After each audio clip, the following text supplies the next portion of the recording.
Nous sommes en mai 2023. Jackie est décédée voilà 5 ans. Suite à une série d'aventures que je relaterai plus tard, je décide de me lancer dans la médiumnité.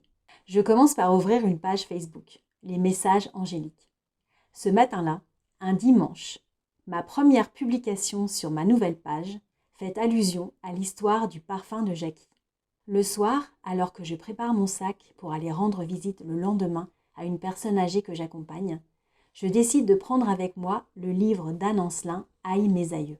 La personne en question adore la généalogie et ce livre peut constituer une belle base de discussion. Je n'ai pas ouvert ce livre depuis au moins 10 ans. Je remarque qu'il y a un marque-page et je le sors machinalement. Et là, je suis stupéfaite. Il s'agit d'une carte sur laquelle se trouvent les coordonnées de Jackie. Son nom, son prénom, son adresse et sa date de naissance. Coïncidence, message, signe ou synchronicité? Je parlais d'elle le matin même dans ma première publication Facebook. Le lendemain matin, je suis curieuse. Je sors de nouveau la carte du livre pour tâcher de comprendre ce qu'elle fait là.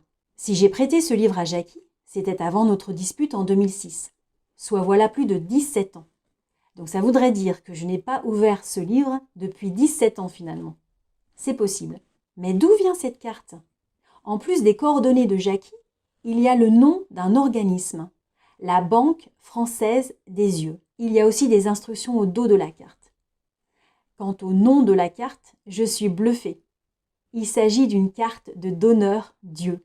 Jackie avait choisi de faire le don de ses yeux en cas de décès.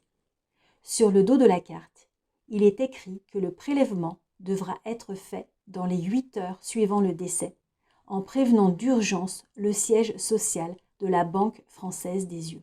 Jackie n'était plus en possession de la carte au moment de son décès, puisque celle-ci était dans mon livre. Alors j'imagine qu'aucun prélèvement n'a pu être fait. Dois-je comprendre que cette carte m'était destinée finalement ? Jackie aurait-elle voulu me transmettre ses yeux ? Ou plutôt une forme de clairvoyance depuis l'au-delà ? Qui avait mis cette carte dans ce livre ? Et quand ? Et vous, que pensez-vous de cette histoire ? Avez-vous relevé tous ces éléments incroyables qui la composent ? Avez-vous d'autres idées ou d'autres interprétations ? N'hésitez pas à les mentionner dans les commentaires.